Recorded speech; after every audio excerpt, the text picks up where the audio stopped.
Assalamualaikum and a very good morning, everyone. Thank you for all for joining us today. As you are aware, our session today will be on systematic review. I think a lot of people are interested to learn about systematic review. I think it is also getting high attention from researchers. If you are lucky, you will get high citation as well. If I can remember, I wrote one systematic review and it is one of the top cited at the moment. So I'm blessed. It's about That's great. determinants of obesity in Malaysia. So it was done together with one of the drug company I work with, and we came out with that systematic review, and quite a lot of citation is coming up. So if you write the right systematic review, you will get good citation. I think that's the message. If the systematic review is not very catchy or not really in the current trend, then you may not get. Anyway, we have about 27 people. Normally, students or participants will come in as they go along. But we always record this session and we upload on PPSK YouTube. So for those who have missed this session due to lecture or other commitments, you can always listen back and learn from our beloved fellow from all the way from the States, Professor Amal Mitra. So without further ado, I would pass the session to Professor Amal Mitra. Thank you so much for the introduction, and let me share my screen. Okay. It has started and says connecting. So it may take a little while. Yeah, so I can see what is there.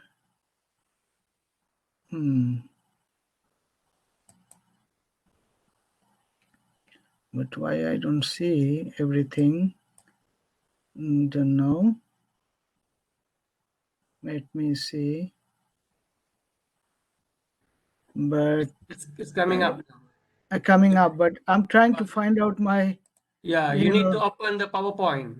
I already. Okay, let me see. Yeah, let me see. Yes. You see that? Okay. Yeah. Okay. So let me go to the beginning of the slide. Okay.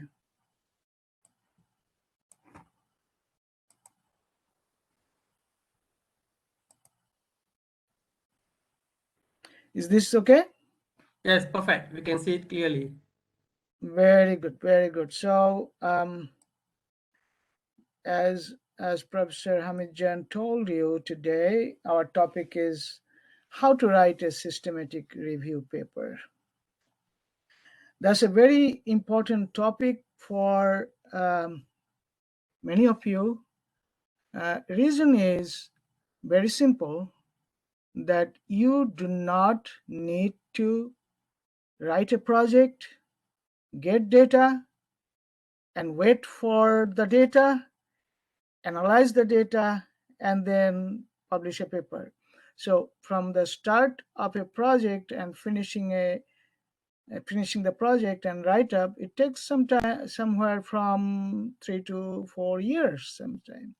But this is something you can do without having your own original data. So that's the beauty. That's the beauty why it is important. And as Dr.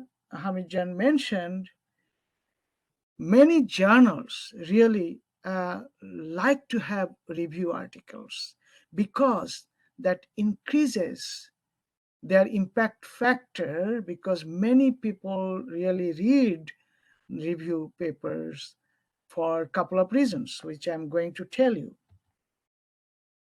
Okay, let me go to the next one. What is systematic review? There are many misconceptions. I want to clarify that.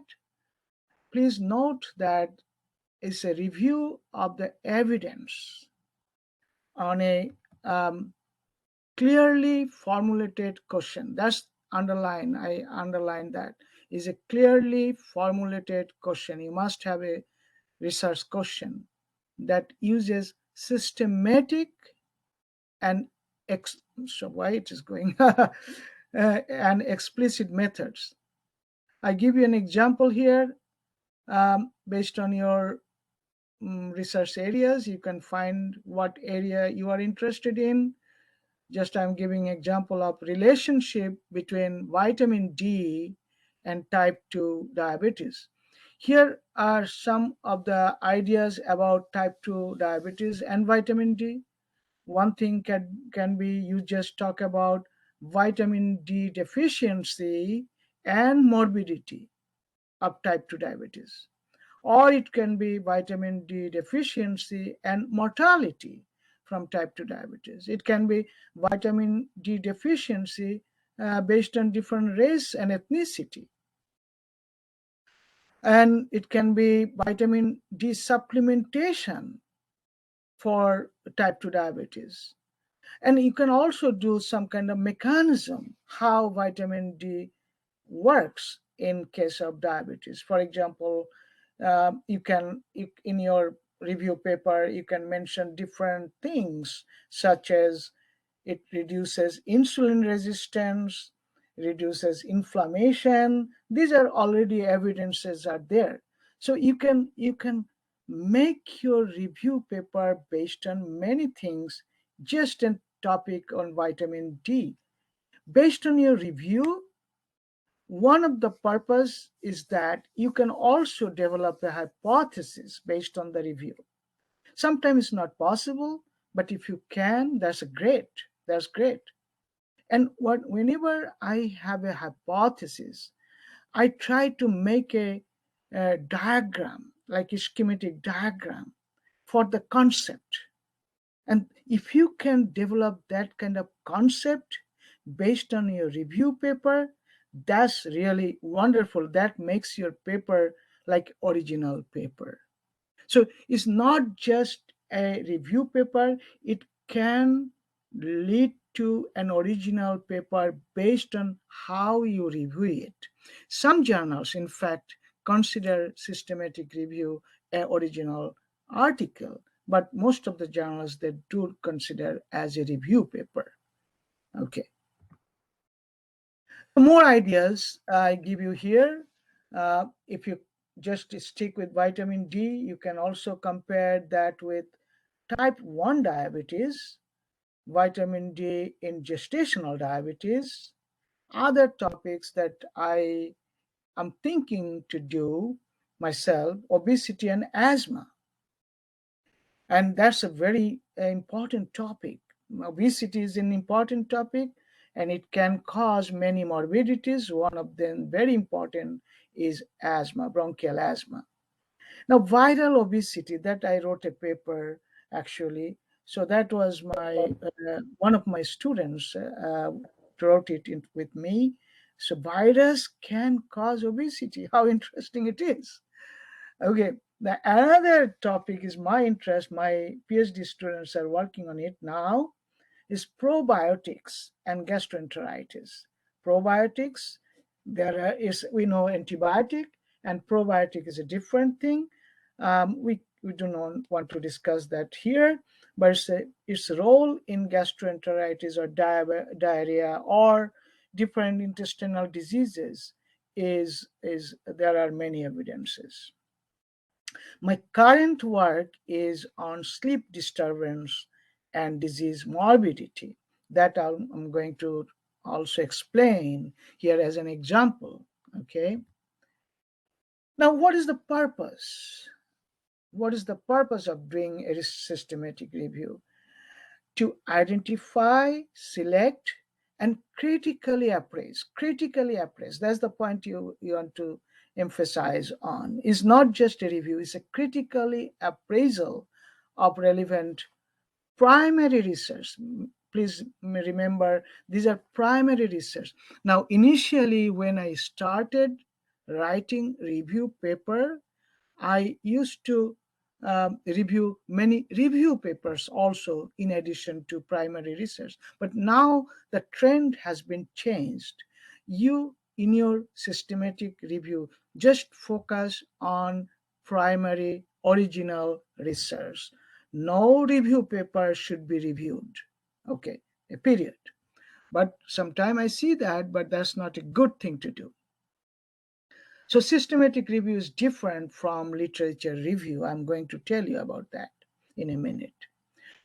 So second objective or second purpose is to extract and analyze data from the studies that are included in the review. So you cannot review thousands of paper in a paper. So it must be narrowed down to few numbers.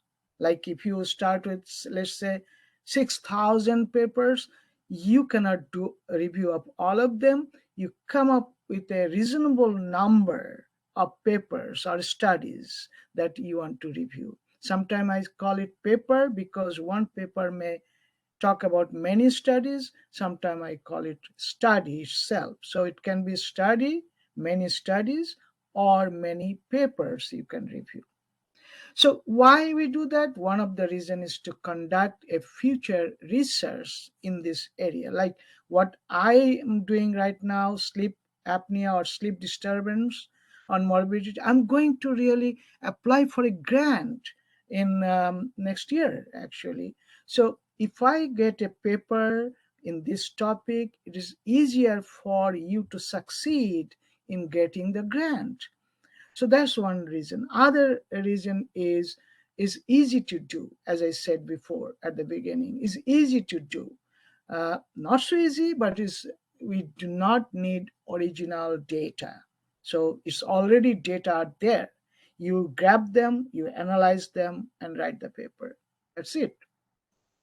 So there is a misconception that systematic review is meta-analysis. That's not true.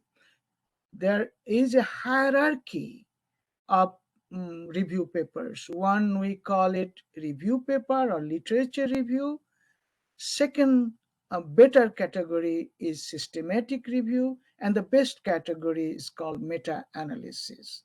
So misconception is that meta-analysis and systematic reviews are the same, but they are not the same.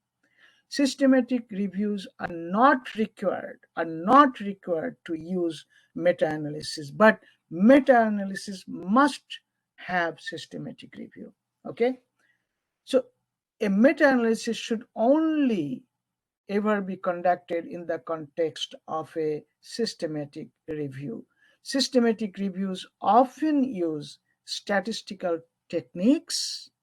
That's how we do meta-analysis, to combine data from the examined individual research studies and use the pooled data. So it's a kind of different analysis. Sometimes we use a software just to do meta-analysis, but for systematic review, you do not need that kind of software or any special analysis that is required in meta-analysis. Okay, good. So if you concentrate on clinical studies, then you go for PICO model. PICO model is not for everybody, only those who are interested in clinical studies. Let's say I'm doing clinical trials on COVID-19, then you use PICO model. What is PICO? PICO stands for P for patient, population, or problem. So how do you describe a group of subjects or patient, which is it similar to your area or not? That you compare. I stands for intervention. So what kind of intervention was used? What were the prognostic factors? What were the exposure that you are considering? C stands for comparison. So whenever there is a clinical trial, you have a comparison group. One is called intervention group, another is called comparison group. O stands for outcome. So what are the outcome measurements? you must tell what are the outcome measurements in case of clinical trials or clinical studies. So I'm saying that you do not have to do PICO if you do not go for a clinical trial or clinical study. That's good point. Okay. Now let me explain difference between literature review, systematic review, and meta-analysis. I said there is a hierarchy. Literature review is the lowest of the hierarchy. Meta-analysis is the highest. So literature review is a summarization of a topic that is broad scope. For example, cancer treatment, but it's a qualitative one and may use sources that are biased. That's the important point. Literature review is a biased review. That's why, as an editor of a journal, I now do not publish any literature review only if it is not systematic review, because literature review is biased. You select the papers as you desire. So you can delete some articles, you can include some articles, but there is no systematic way of doing it. So it does not define what are the type of studies will be included. So you are looking for everything and then select from them based on your biased opinion. Okay, so that's a biased study, biased review. But systematic review, the answer specific. If it is clinical, go for PICO. If it's not clinical, don't go for PICO. But it defines a specific search strategy. You have to list what will be included, what will be excluded. I'm going to show you using a model in a minute. But it can include meta-analysis, but not necessarily you have to do meta-analysis. Okay, so good thing is that it's unbiased. Good thing is that it has a definite inclusion and exclusion criteria that you set. You and your colleagues talk with each other and decide this would be our inclusion, this would be exclusion criteria. One of the inclusion criteria could be I'm trying to get papers from 2019 to 2021, not before 2019. So that is your criteria. You can decide that. But always think about the limitations. When you make it too much strict, it has a lot of limitations also. Okay, so try to make it as exclusive as possible. Meta-analysis, it looks at studies from a systematic point of view, purpose, combines similar studies and pools data to a statistically significant result. That's a different thing. So you will always see, when you see meta-analysis, there is a table that is showing the midpoint and standard deviation in a graph, and there is a vertical line, whether it's to the left or right. So there is a different kind of statistical analysis. We are not going to talk about that today. Okay, so if you again compare these three: purpose I mentioned, hierarchy I also mentioned, low hierarchy for literature review, moderate for systematic, high for meta-analysis. Of course, meta-analysis the best. Search process, literature review includes all that the author knows about according to your knowledge, but it's not exhaustive because our knowledge is not exhaustive.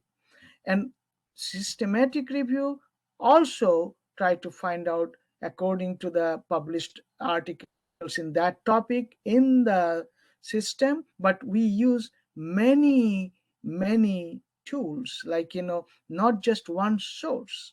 We used multiple sources so that one will not say, oh, you are biased because you only used PubMed, you only used Google Scholar. But so when you do literature search, try to include as many possible, as many as sources of articles, or search engines, we should say.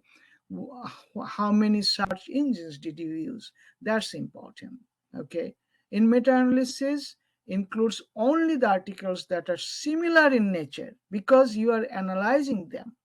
But in systematic review, they are not similar. They can be different types of articles. One can be cross-sectional study, one can be cohort study, one can be cross-sectional or case control study, or it can be a clinical trial, but not any review articles. Okay, good.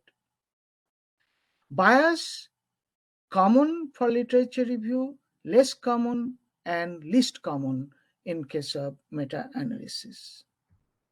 Okay. Now, another type of review is called scoping review. Recently, Professor Hamid Jan's group did a scoping review. I'll give that example in a minute. Scoping review has a broader research question. Systematic review is focused research question. That's one point. Second thing, no critical appraisal included in studies, in scoping. But here in systematic review, you go for quality and risk of bias assessment. But you can add that component of quality appraisal in scoping review also. That I was talking with Professor Hamid Jan's group, that if you include quality as appraisal, that has a better appeal.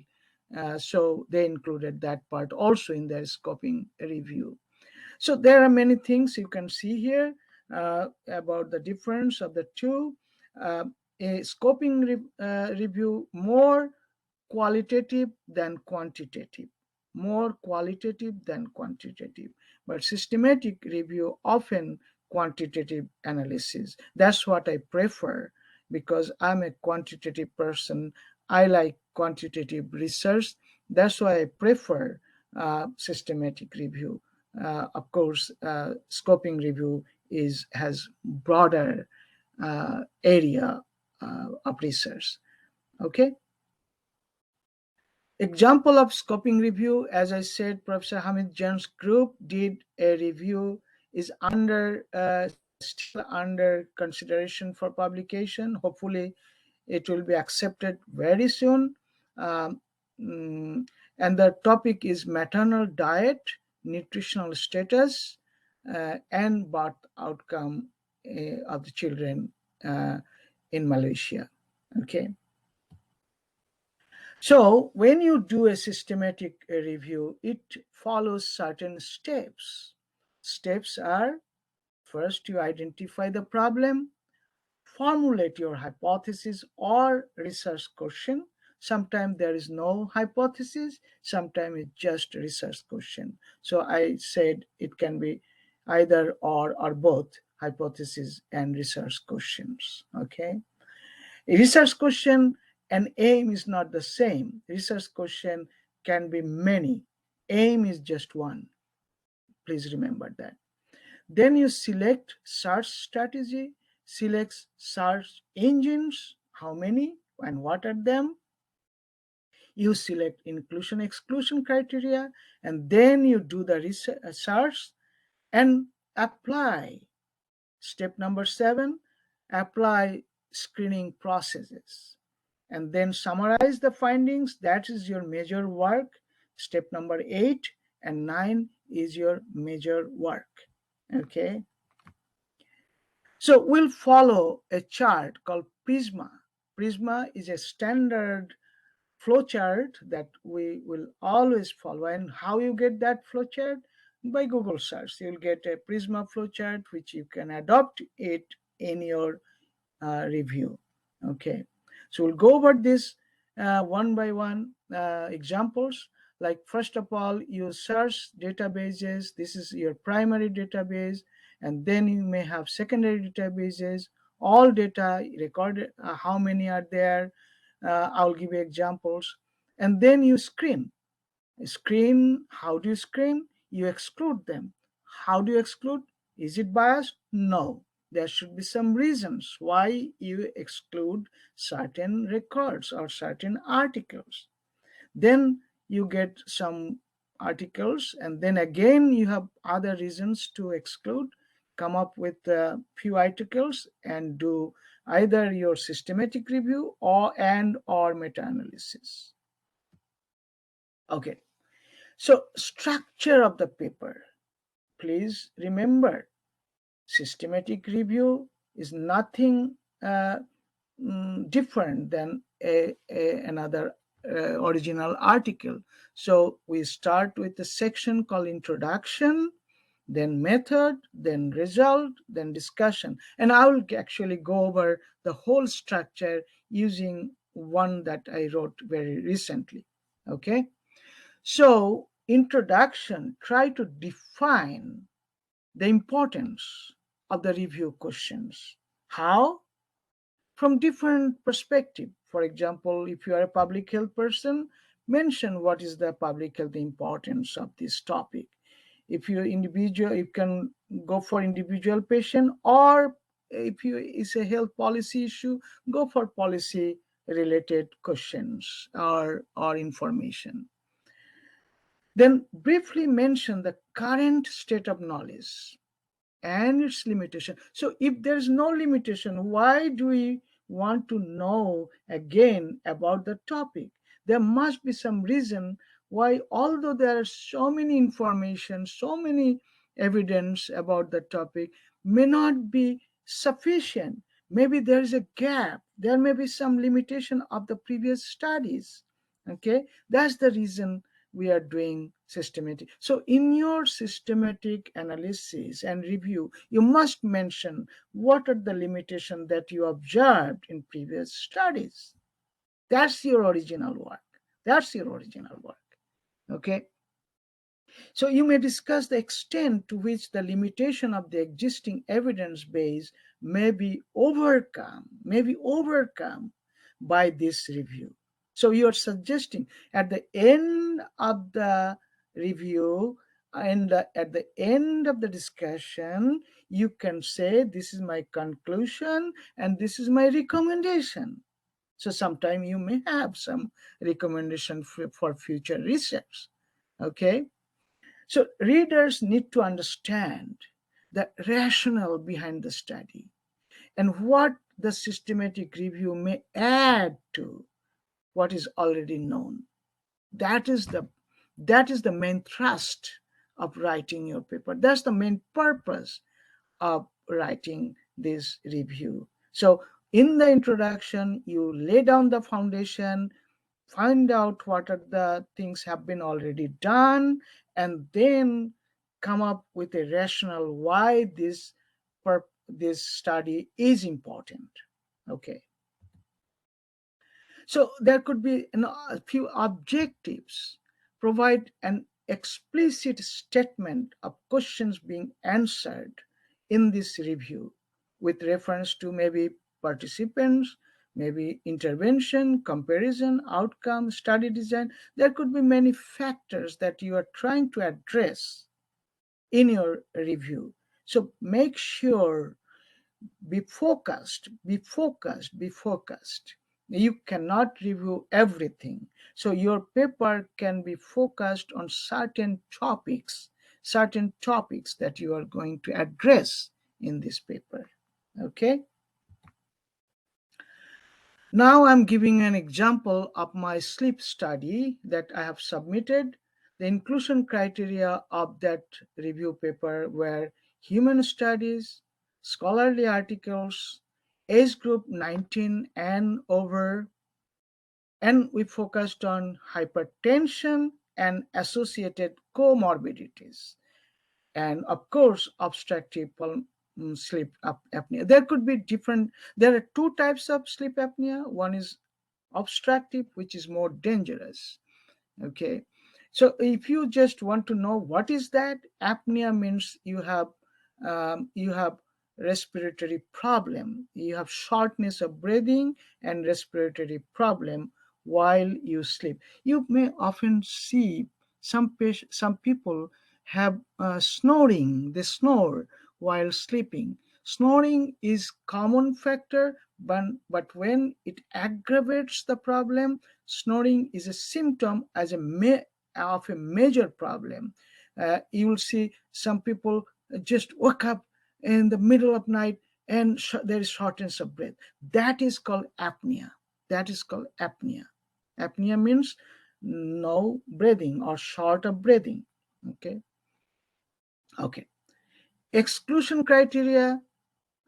Non-English articles we didn't use. Studies that only involve children, we didn't include them. If there is children and adults, we included them. But you could also say, I'll use only adults. That's up to you.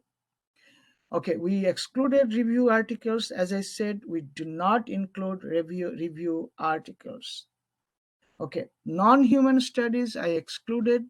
Studies that only involve other diseases besides hypertension, I excluded them because our goal is not to include, let's say, HIV, AIDS, or other disease. Our goal was to emphasize on hypertension and other heart diseases. Okay, because of overwhelming number of research, we excluded studies beyond 2018 because there are too many.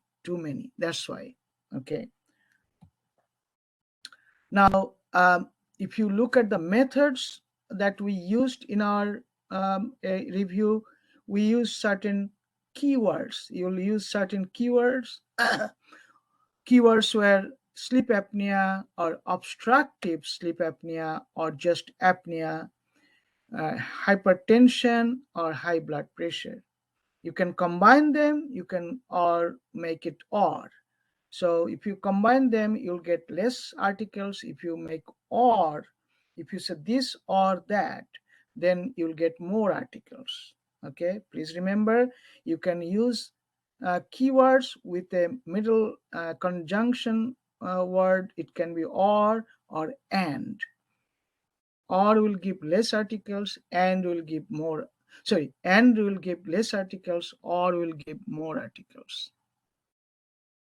Total number of studies excluded based on the eligibility criteria. You see how many we started with? 650,000 plus. Then eligibility criteria excluded some. We got that many numbers. Can you review all of them? Definitely not. So total studies excluded based on relevancy to the topic. So whether it's relevant to particular this topic, there are many were excluded. We come up with this number, and then other criteria. After a review, we found out 34 that finally we reviewed. Okay, good. Prof. Ahmad, Yeah, if I may ask, how do you were able to bring down the numbers up down to 34? Is there any software or do you do it manually? Can you share? very good point. Very good point. I'm going to talk about that. There is a software, and I actually placed that at the end of my lecture. That's like okay. Okay, Please no problem. keep patience, but there is a software. Okay, Thank no you for problem. the Thank you. question. Thank Okay. you for the questions. But the other answer is we had three researchers. We did review. That's fantastic. We reviewed individually. Me and two other, one of them is a student. We all reviewed separately and then combined our thoughts. What should be included, especially when we come up with these 34 articles. There were some not we were not in the same opinion, but finally after discussion we came up with 34. So it's also possible without having the help of a software. You can do it but it's a tedious process, of course. Now, I said that we use Prisma Flowchart, Prisma Flowchart, okay? And that Prisma Flowchart you'll get from the internet, from Google search. Look at this. First, we identified that many. Then excluded, we came up with that. Up, and then if this minus this, please remember how we do that. This is your total. You excluded them, this minus from here, you get this number that's remaining. And then you use some exclusion criteria. That means those who are not scholarly or peer-reviewed articles, I excluded them. So there is that number. There should be a comma there, not a period. Okay. And then this minus this is this number. Like now you see more. How many, why, how we got 34? You see articles excluded with other reasons. You must tell what are the reasons. Publications before 2018, that many. Not academic journal, 8. Not English articles, 1600. Young age group, 50,000. Not related to the study subject, that many. All together, exclude from here, you come up with 34. So this is a strict criteria. You must mention how many you excluded based on what criteria. This is very important. That if how it is unbiased, if another person, like your reviewer who is reviewing your paper, if he or she wants to see whether you followed systematic way or not, what she or he will do, he will follow these steps and see if he or she comes up with the same number. That is unbiased. That's unbiased. Okay, so another person can come up with same number. Okay, now I said quality appraisal. I didn't do quality appraisal from my previous papers, but now I introduce this as an important step, that if you do that, that will tell you more than whether it's biased or not. It will tell also what good quality or moderately good quality or not good quality papers that you have reviewed. Okay, you do not have a control over there about the quality, but you can tell based on certain criteria whether it's a good paper or not so good paper. Okay, those criteria, you researchers, we had 3, we actually I made that judgment and everybody agreed to it. So there is a rating scale from 0 to 4. Why 4? Because there are 4 criteria that we used. Okay, so it can be 0 point or maximum could be 4 point. Number 1, you see, study design. That's our first criteria. If we find cross-sectional study, case control study, cohort study, we give 1 point. If there is no such defined study design, then we give 0 point. We did not include what is called the clinical trials. We didn't include clinical trials in this study. Okay, so that is not a question. So of other epidemiologic studies, these are important epidemiologic studies. If they get this type of design, they get 1 point. That particular study gets 1 point. If no, then 0 point. Sample size. If it is large, we give 1 point. Small, give 0 point. Now, this is again qualitative assessment, but you can also mention here that sample size over 1,000, I give 1 point. If it is less than 1,000, I give 0 point. It's up to you. But you must be very explicit in your judgment. Selection of samples. If there is a random selection and or lack of bias, we give 1 point. Lack of bias again is a little bit subjective assessment. So totally it is not quantitative, a kind of qualitative also, because you can say is a random selection or not. That is definite. But lack of bias is your own judgment. So kind of a subjective, sense is there. So if you consider is not biased, give 1 point. But if it is not random or convenience sample, so convenience sample is bias sample, and if there is a presence of bias, you give 0 point. Analysis, definitely as a statistician we can find out whether it is a robust analysis or not.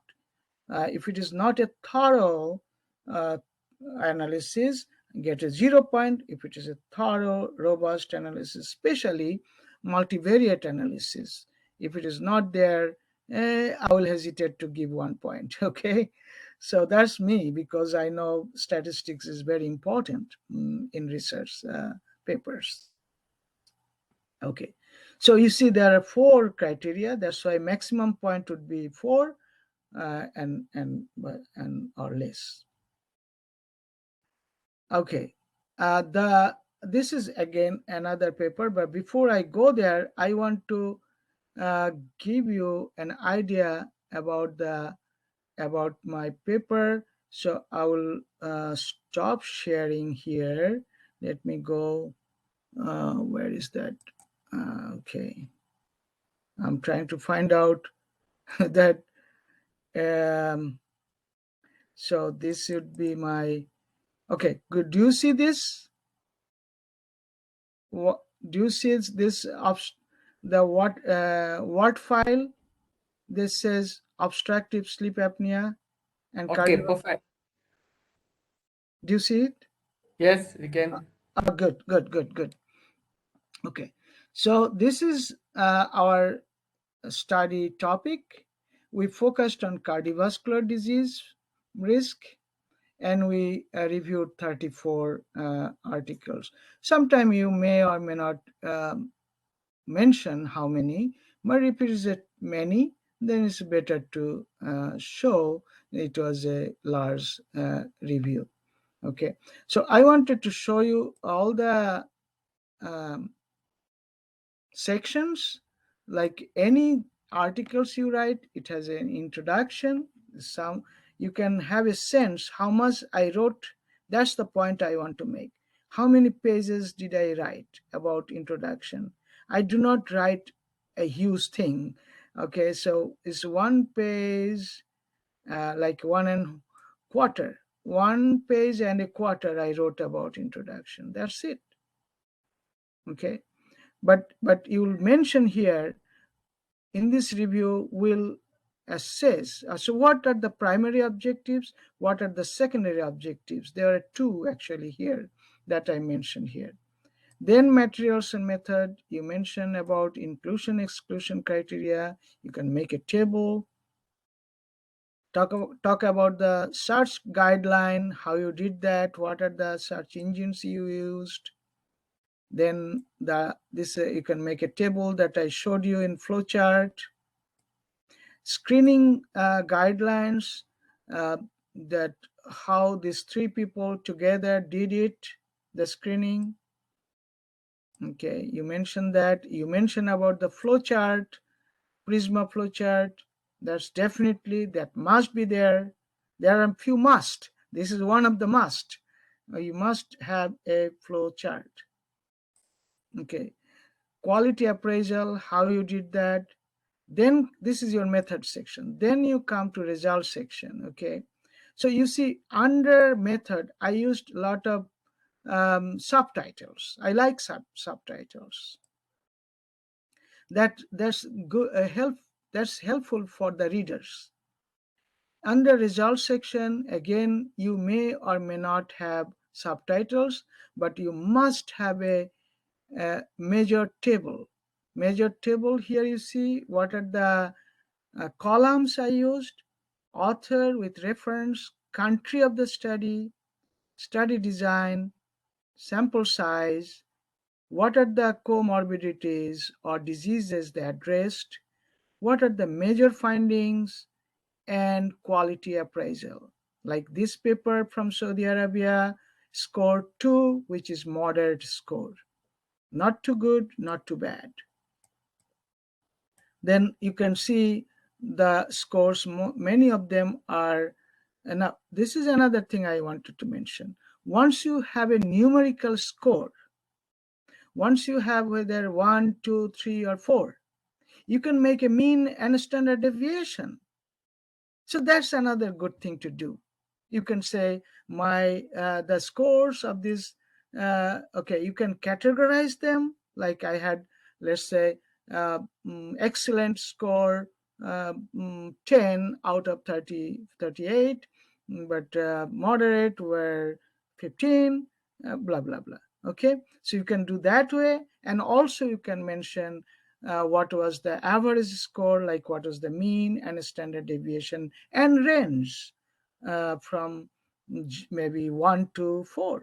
Okay, so this is a large table because we had 38. It says many pages are there.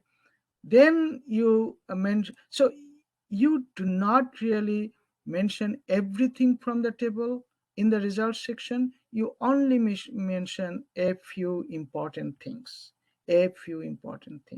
in the results section, because readers can read the whole table. You don't have to repeat everything in the results section. I also made subsections like study design, how many were case control, how many were retrospective or prospective studies. Now, comorbidities reported, that's very important here because sleep apnea or sleep disturbance is related to many diseases. And here, not only we included heart disease, but also you see the review included things like obesity, diabetes, stroke, kidney disease, asthma, COPD. COPD means congestive obstructive pulmonary diseases, um, acute heart failure, chronic heart failure, hyperlipidemia, uh, lipid level high, thyroid function, cerebral infarction, myocardial infarction, psychological comorbidities such as stress and depression. All these are related with sleep apnea or sleep disturbances. So if somebody wants to read this paper, they will see, okay, there are so many other areas sleep apnea is related to. They'll be interested to read the articles more. So what were the major findings? One I categorize as risk factor for this sleep apnea, what causes sleep apnea. And then I mentioned one thing, this is something important in this paper. We found a bidirectional association between sleep apnea and hypertension. That means hypertension can cause apnea, and apnea can cause hypertension. So this is something I didn't expect to get, but when I found it, I mentioned in a separate heading. Okay, now about the severity, when the sleep apnea is severe, how it is affecting cardiovascular disease. Okay, and then about the comorbidities I mentioned. Okay, and then quality appraisal, and then last part is your discussion. As a paper goes, we have introduction, method, result, and discussion. So discussion, you summarize the first part in the first paragraph and then compare with other studies one by one, and then at the end, what are the limitations of this study, what are the strengths of this study, conclusion and recommendation. You may or may not have recommendation. If you have, great. Okay, good. So this is about, okay. So do you see my PowerPoint again, Professor Hamid Jan? Yes, I can see it. Oh, You good, good. need to make it. This time I'm doing great. So you did a good training before. Oh, yeah, yeah. Thank you for the training.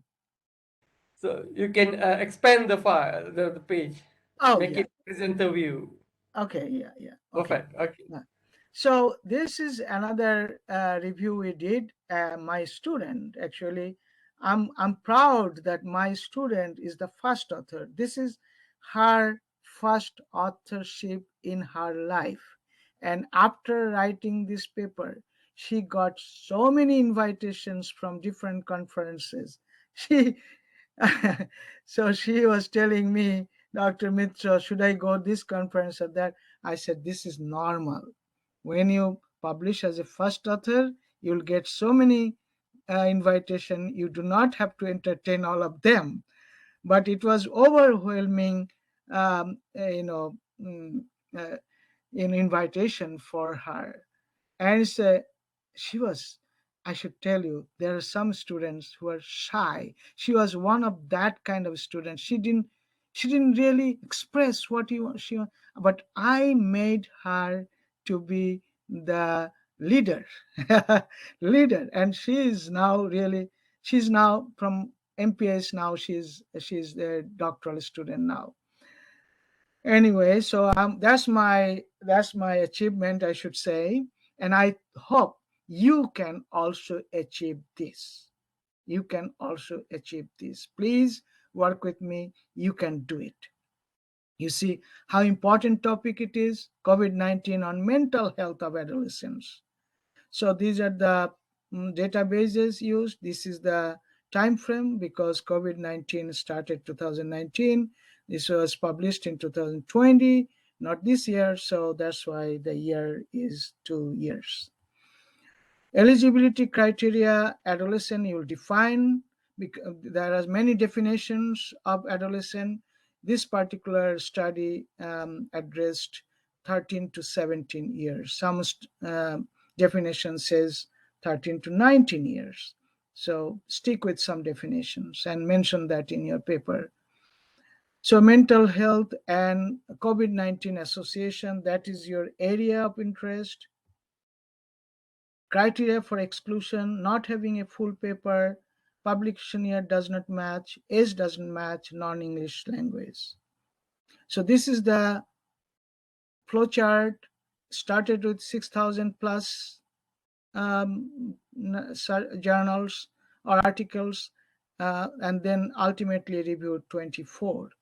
Magic, there is no magic number, but always yeah, close to 30 or 20 to 30 is a good number.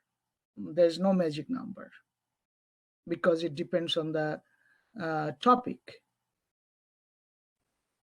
Okay, I told you measure table, always there should be a measure table. I'm just showing you a part of the measure table. We used author, measure finding, impact of the research, type of study, sample size, country where it was done. Now this is another topic. This is the topic that Professor Hamid Jan's group are trying to publish. As I said, maternal diet, nutritional status, and birth outcome. Objectives are here, and then data. You see, this is important because it's a scoping review. It includes more than a systematic review. So there are so many data engines they used. Very important for scoping review. And you see keywords, so many keywords they use. So that tells you the expansion, the bigness, the versatility of the product. How many reviews you have done, how many articles that you reviewed, how many search engines that you have used, how many keywords did you use. It's a big scoping research review is a bigger one than compared to systematic review. So this is they started with 621 and they came up with 13. Not bad number. And the other criteria, you can see what criteria were used to exclude the papers. Okay, and this is a major table, and they included actually quality appraisal in the review after initial review. This is another paper that my students, this is one student, again, is a minority student. She came from Nigeria. She's a nurse, had good, she worked a lot of time as a nurse, but didn't publish anything. So this was also her first paper. And this is about implicit bias. This is a very important topic. Is we do a lot of bias in healthcare, in industry, in literature search, in job market, everywhere there are a lot of bias. So this particular study was done on implicit bias in healthcare. Okay, so that particular topic, after review, we found that there is a need for intersectionality, which is a different type of analysis that we came up with. Okay, so our objective was to identify existence of implicit bias in healthcare and determine the domain of social identity of people, gender, race, obesity, etc., that who are victim of bias. Search engines were quite a bit, but not as many as scoping review. And then the keywords used, these are the main keywords. Inclusion criteria. This study was published in 2018, so it included year from 1997 to 2018. Okay. Now you see, this is something important to show you. In review articles, you may come up with your own graph. This is a bar chart. Bar chart. This is based on the findings. We developed a bar chart. So just not a table. You can also produce some graphs. Okay, graphs are always better. Visual impression gives better visual impression. So you see in this graph, race bias was the most, like black or white, and then weight bias, obesity bias. In healthcare, obese people are often considered, oh, they don't take care of their health. So healthcare people like doctors and nurses, they also biased if somebody is overweight or obese. That's very interesting. Okay, this is the thing, Professor Hamid, I wanted to mention. Kedima.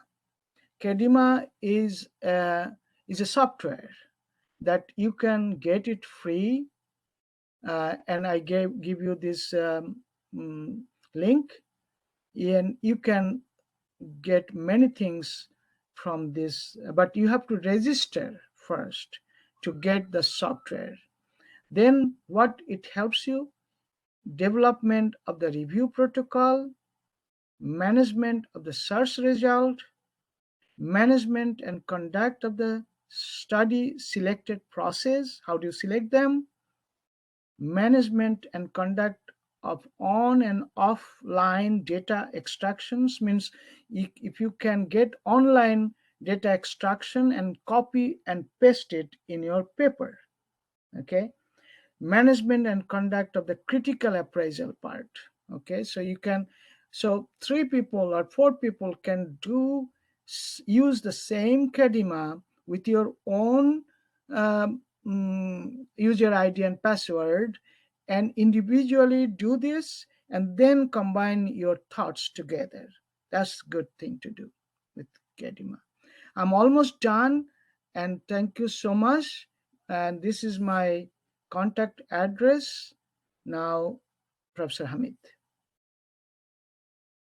Thank you very much, Prof. Amal. Excellent. Very informative. Very, very important. You covered many important things that, especially for beginner, to start to learn things. I think based on my experience, you need to do it at least once to know how it feels like doing a systematic review or scoping review. But it's going to be very important experience, the first one, the first experience. But as usual, it should be guided.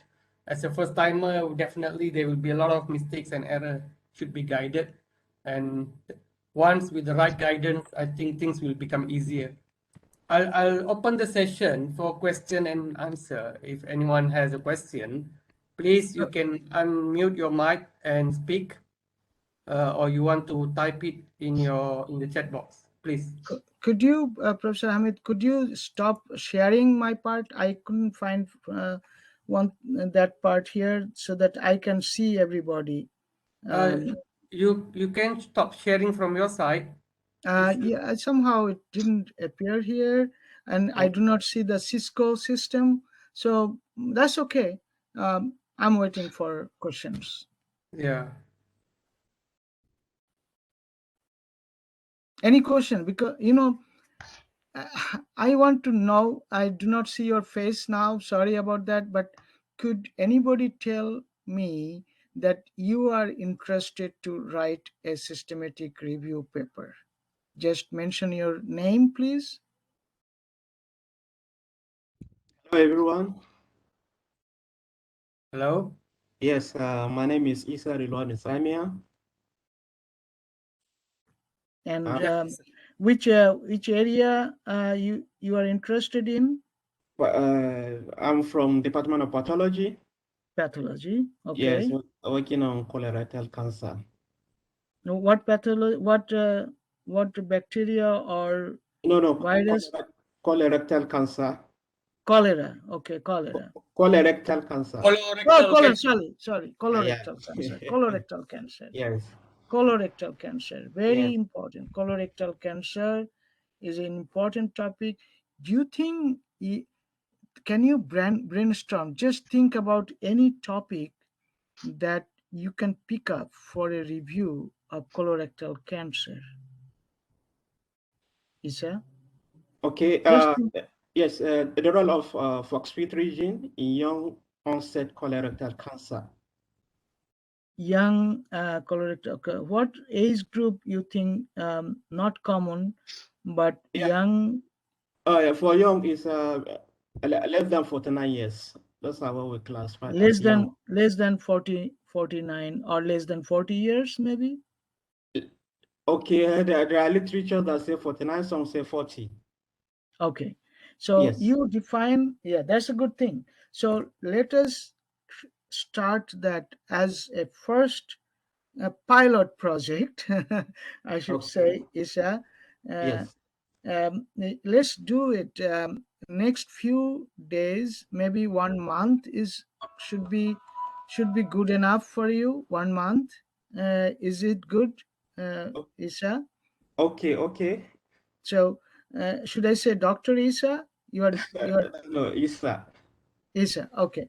So please take uh, let's say 15 days and give me some idea. Send me your thoughts. What do you want to do in next 15 days? Summarize them in just one page. Can you do that? Yes. That excellent. So uh, I'll be helping you in writing the whole paper starting today.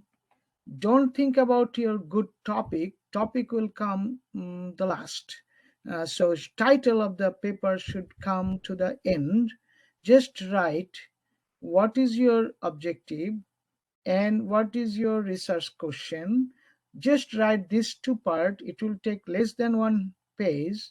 Just write me those things and what age group you want to address.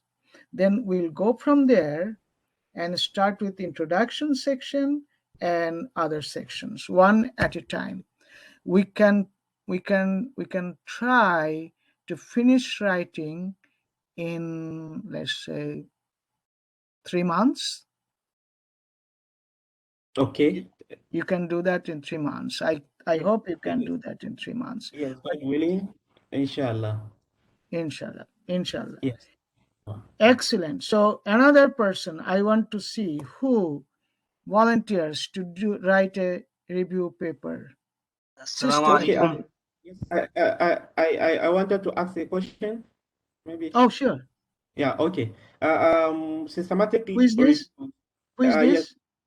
Isa is still Isa Isa. again. Okay. Yeah. What is your Systematic, question? systematic reviews and meta-analysis. I think these are very two components that do comes together.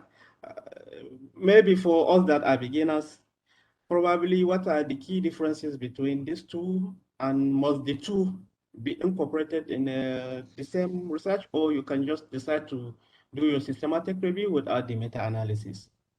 Okay. Yes. Very good question. I will say what I will give you example of published articles of the two. Okay. Then you will have an idea about, because we didn't discuss meta-analysis. So Yes. you will have a clear idea how much more you have to do for meta-analysis. So Okay. what I will suggest, start with um, systematic review, but you'll get an idea when you read two articles, one meta-analysis, another systematic review. You will get a clear idea what is the difference. Yes. Okay. Thank you, sir. Very good. Yes. Another. Assalamu alaikum. Walaikum salam. Your name, please. My name is Isa Musa, Isa Musa. Okay. School of Health Sciences. Okay, health sciences. Yeah, I'm from Okay. I'm from Nigeria. You are from Nigeria. Okay, I got so many students from Nigeria. Believe me, from any single country that I have most students, it is Nigeria. Mashallah. Yeah, mashallah.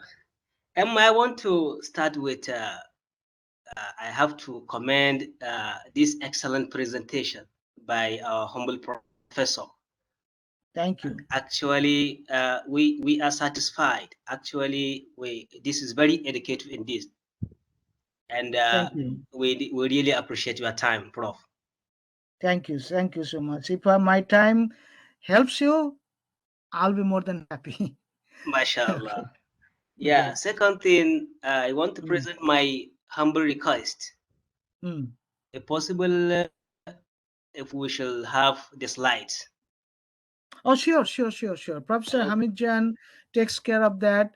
And this is, I tell you, Okay. I always give my class notes, everything to my students. Some people are very restrictive. I'm not. I'm open. You can use them, reuse them. You don't have to mention my name. That's okay, because it's all this called intellectual property for someone who develops it. But I give you the permission to use them. Thank you very much, Prof. Yes, You are welcome. we will share with the participants. Lastly, and I wanted to ask some questions. Sure. But Prof, to summarize all, if possible, I need a favor from you. Okay. I already finished my review. Okay, good. So if what was possible, your topic? The topic is on pharmacology. What kind of pharmacology is a big topic? Tell me specific. Use of plants as source of bioactive compounds. Use of plants. Yes. Medicinal plants? Medicinal plants. Use of medicinal plants. Okay. Yes. Okay. In what? Plants on what disease, or what disease, or what? Yeah, on bacteria isolated from hospital. So it is kind of little bit broad, because there's so many microbacteria we can isolate. But if you get more specific, that would be better, because when you say medicinal plants, first of all, I'm not discouraging you about the topic, but I'm just giving you an idea. Medicinal plants are was one of my interest at when I started my research. But then there are so many findings, so many plants. Which one you should stick with, and then Yes. what disease you are targeting? In that at that time, I was working on only gastrointestinal pathogens like E. coli and other uh, uh, the two or three pathogens I started with, which causes diarrhea, because I was working in a diarrheal disease hospital. But still, then I found so many. It's hard to really um, concentrate on one. So you have to really find out a limited or focused area. First of all, pick up a few medicinal plants, maybe on certain disease, or many medicinal plants that are working. So you can target on just medicinal plants on certain disease. That could be a better approach than all the microbes, all the micro organisms that are found in hospital settings. There are so many. There are so many. You know that. So you can focus maybe on anaerobic bacteria, or maybe some other bacteria causing, let's say, septicemia, or some kind of disease that is more prevalent in children or adults. Pick up something that is more focused. Okay. But Okay. you don't have to pick up the medicinal plants. It can be many medicinal plants that you will review on certain disease or microbe. Actually, Okay. Prof, yeah, actually, I am specific to the plant that already my research topic Oh, is so on you Melaleuca cajupoti. okay? So that is Yes, another specifically, approach. yeah, So that's my plant. So actually, okay, all my review is on that plant. okay, that makes Yes, sense, because yes, you have to yes. focus either on the plants or the disease. So if you focus only on one plant, then your area of the microbe can be many. Exactly. Okay, Yeah. so that makes sense. So I want to Okay, send the paper to you, Prof, if possible. how many pages did you write so far? The pages? No, did you write the full paper, or Yeah, it's already yeah, already finished. finished? Okay, with reference and everything. Yeah, everything. Okay, so you already have tables I have and tables. Yes, figures. yes. Now, question is, Okay, you see, I guess I'm guessing that you didn't do systematic review. I'm okay, guessing that you did literature review. okay. Okay, so I told you, this is according to hierarchy.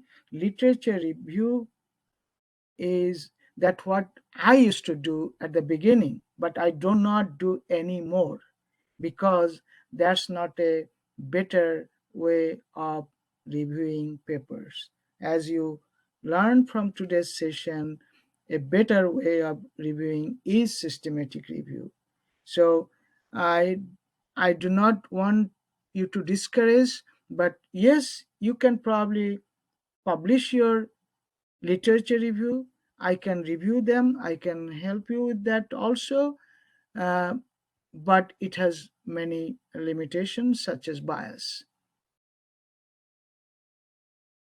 Okay. Okay, Prof. Okay. Okay. Already. Okay, can I send the paper? Already you, sorry? Yeah, already we had one session Yeah. about the scoping review and the systematic review Right. before I start my work. Okay. Yes, Right. and So you all already, through my work is with the help of my supervisors. oh, so you did systematic review? Yes, systematic review. Oh, wonderful. Wonderful. Yeah, Okay. That's good.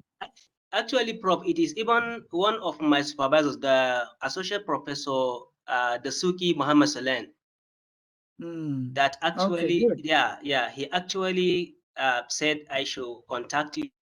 You go through the paper and see how it is being designed. But everything we do together with him and other co-supervisors. Did you get any new information from today's lecture? Yeah, of course. Okay. But So like almost everything is there contained in the paper, almost everything. That's good. But try to see if there is anything that missing. Maybe, I'm just guessing, maybe you probably didn't do quality appraisal. Did you do quality appraisal? No. No. So I'm thinking that probably you can add that component. Okay. Okay. So that, so definitely your paper can be improved.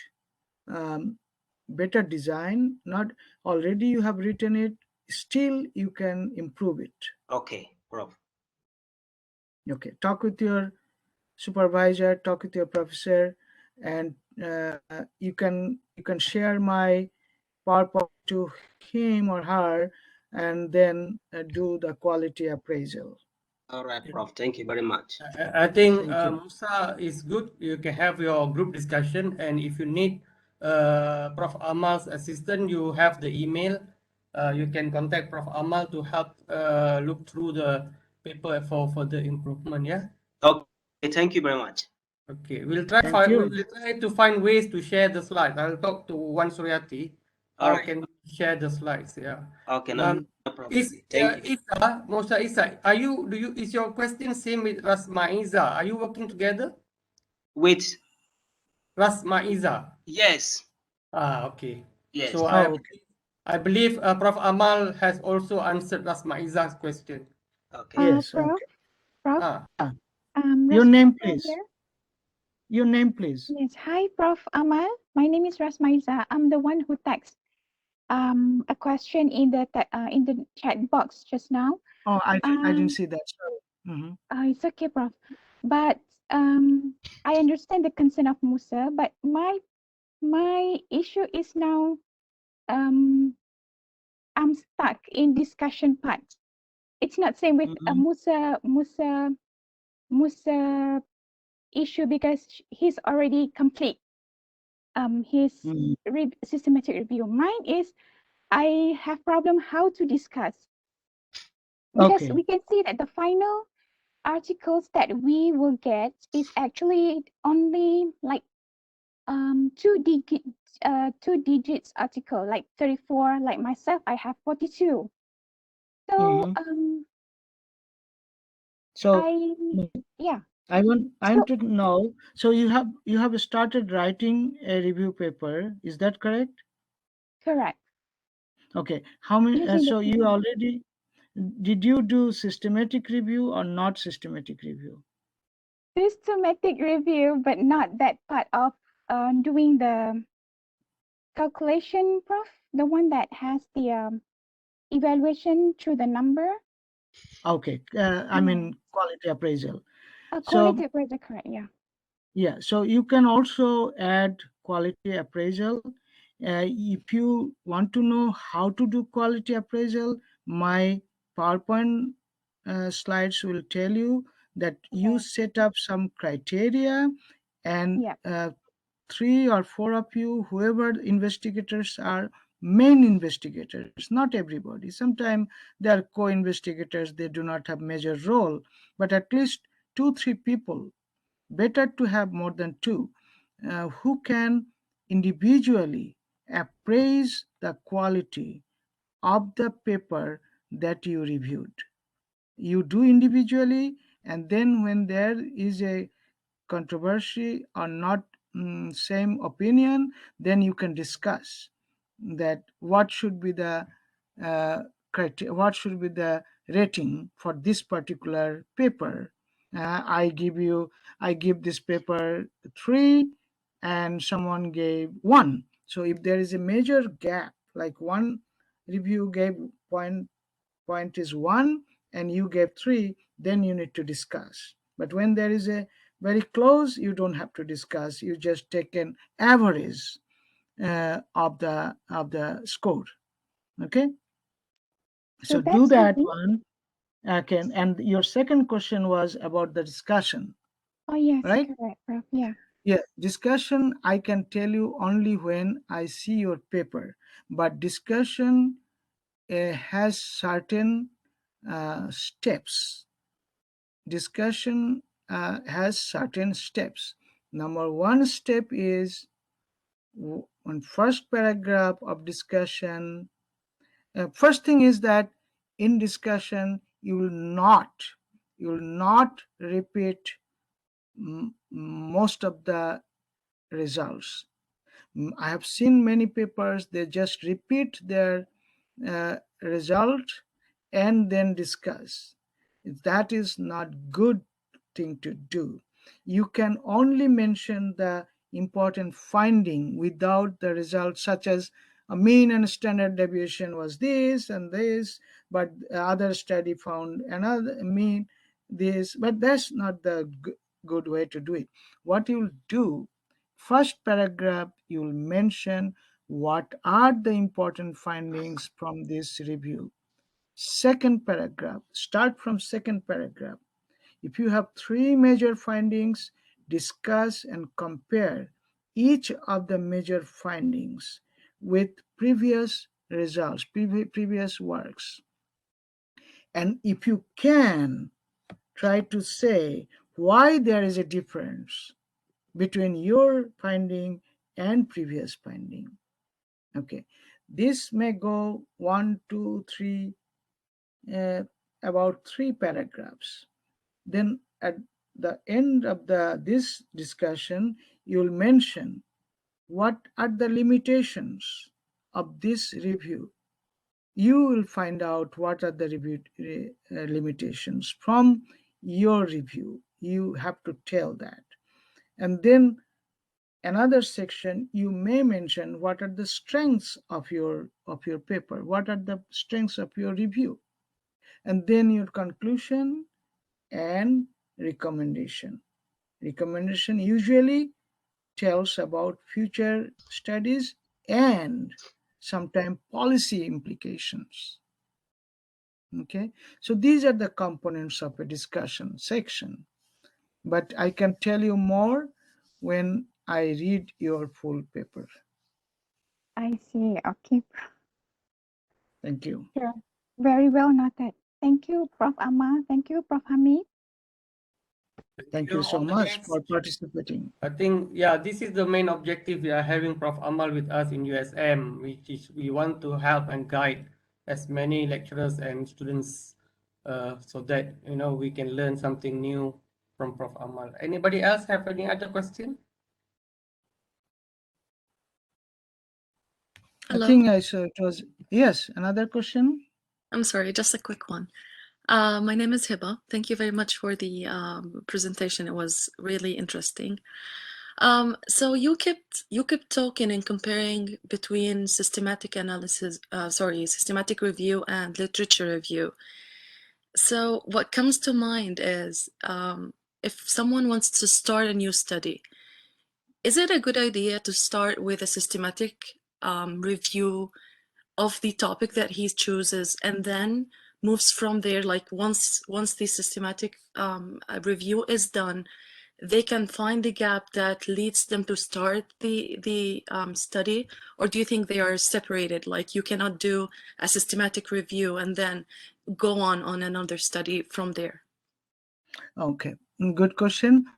If you want to do a study, that is your question. If you want to do a study, whether you should use, if I understand correctly, if you want to do a study, new research, you want to use systematic review articles or you will use literature review article. Is that your question?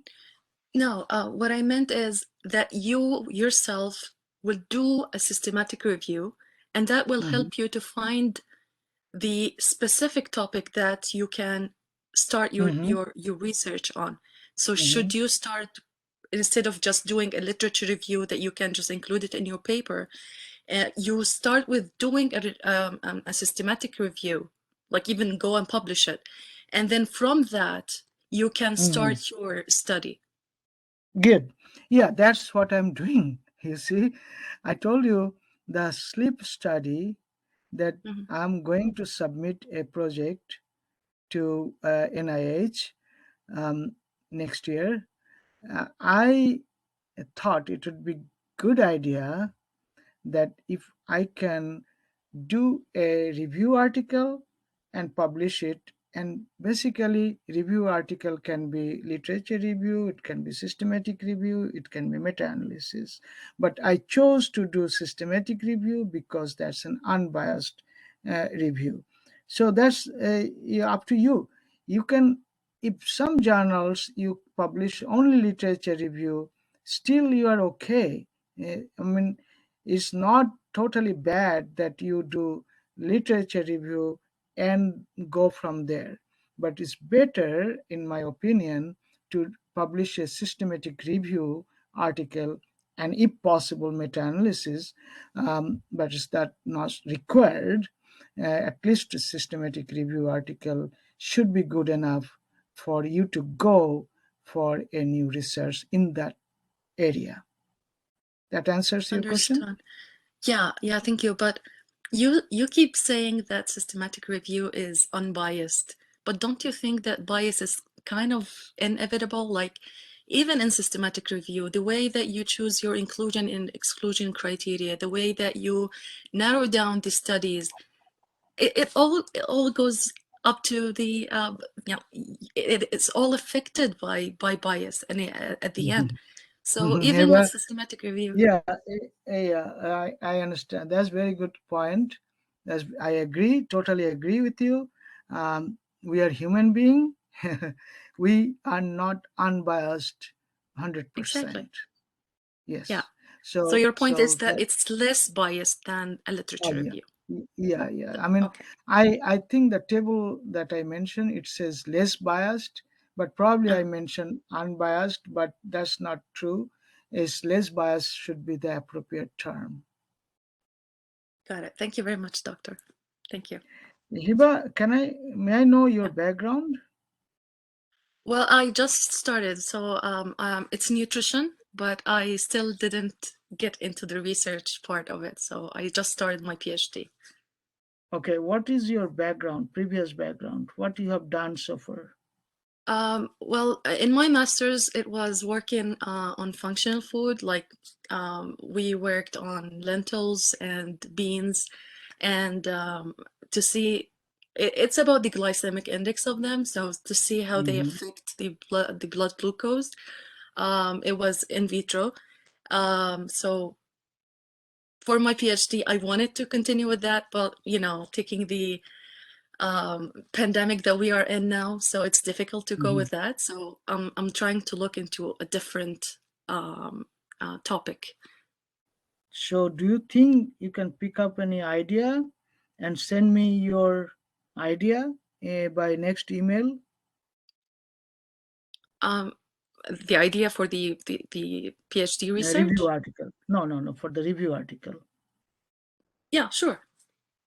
Okay. Sure. I'm looking forward because I think you have quite good understanding, although you have not done it yet. But I wanted to see where you are and how I can help you.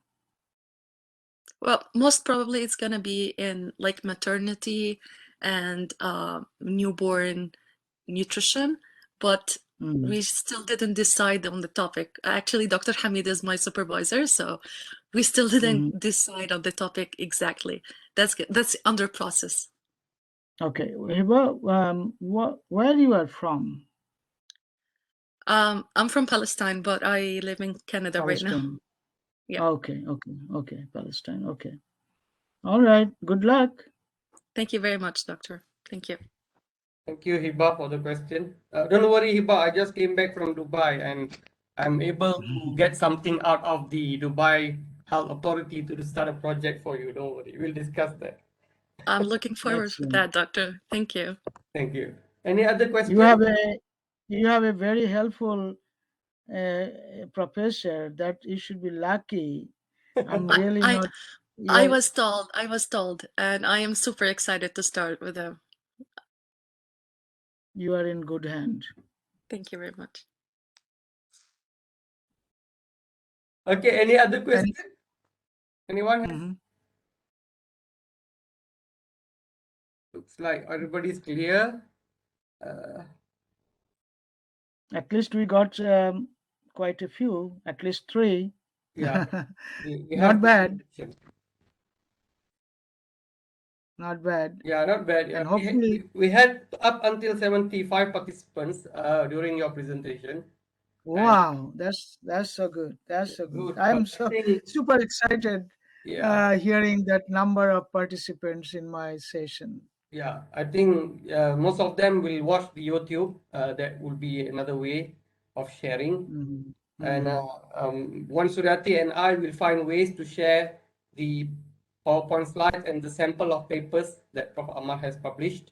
I think it's very important because when you read an example of papers, that will guide you better. All right. So and I'll share with you the final version, because I change my presentation almost every day. So I will send you the final version of my PowerPoint. Okay, I'll wait for Prof. Ammar's final version, and that will be shared with the participants, inshallah. Okay, sounds good. Okay, I think it's 11:30 here and 10:30 p.m. in Texas.